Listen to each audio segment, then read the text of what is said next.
recently was the title of 3 weeks ago.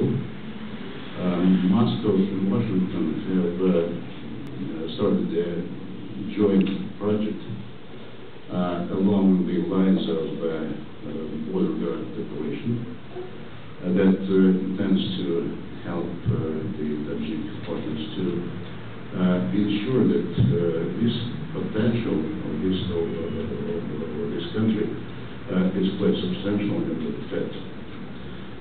It's just the first steps that we are undertaking, but I'm sure that eventually it will come to quite meaningful result.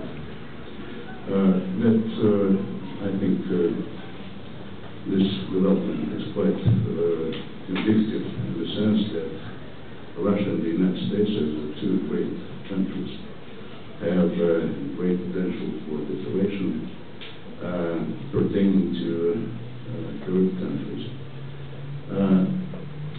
Ever since President Obama has assumed power and president of the United States,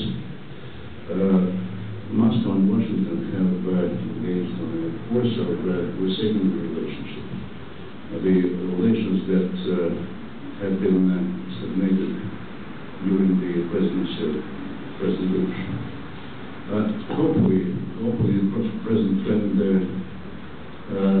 stays, persists, and it will lead to meaningful results. And